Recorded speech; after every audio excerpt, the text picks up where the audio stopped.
தற்போது கிடைத்துள்ள அண்மை செய்தி. சென்னை சோழிங்கநல்லூர் மெட்ராஸ் காஃபி ஹவுஸ் கடையில் தீ விபத்தானது ஏற்பட்டுள்ளதை அண்மை செய்தியாக பார்த்துக் கொண்டிருக்கிறோம். மெட்ராஸ் காஃபி ஹவுஸ் கடையில் தீ விபத்தானது ஏற்பட்டுள்ளது.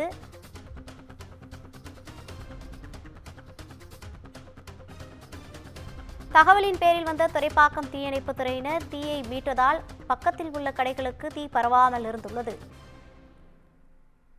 மெட்ராஸ் காஃபி ஹவுஸ் கடையில் தீ விபத்தானது ஏற்பட்டுள்ளது. தீ உடனடியாக அணைக்கப்பட்டதால் அருகில் உள்ள கடைகளுக்கு பரவாமல் தடுக்கப்பட்டுள்ளது. இது குறித்தான கூடுதல் விவரங்களை வழங்குவதற்காக நமது செய்தியாளர் சக்திவேல் இணைப்பில் இருக்கிறார். வணக்கம் சக்திவேல், கூடுதல் விவரங்கள். நிச்சயமாக வணக்கம் ரவினா. சென்னை சோழிங்கநல்லூர் ஃபுட் ஸ்ட்ரீட் பகுதியில் உள்ள மெட்ராஸ் காஃபி ஷாப் என்ற கடையில் திடீரென பயங்கர தீ விபத்தானது ஏற்பட்டுள்ளது.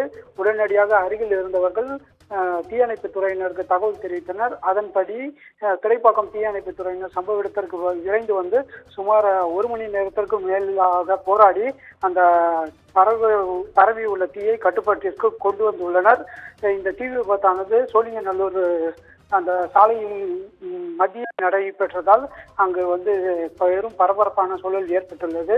இந்த தீ விபத்தில் சுமார் 1 லட்சத்திற்கும் மேலான ரூபாய் மதிப்புள்ள பொருட்கள் சேதமடைந்துள்ளதாகவும் முதல் கட்ட தகவலில் தெரிய வந்துள்ளது. இந்த தீயை விபத்து எதனால் ஏற்பட்டுள்ளது, மின்கசிவு இல்லது எரிவாயின் மூலமாக ஏதேனும் விபத்து ஏற்பட்டுள்ளதா என்ற பல்வேறு கோணங்களில் காவல்துறையினரும் விசாரணை மேற்கொண்டு வருகின்றனர். ரவினா, கூடுதல் விவரங்களுக்கு நன்றி சக்திவேல்.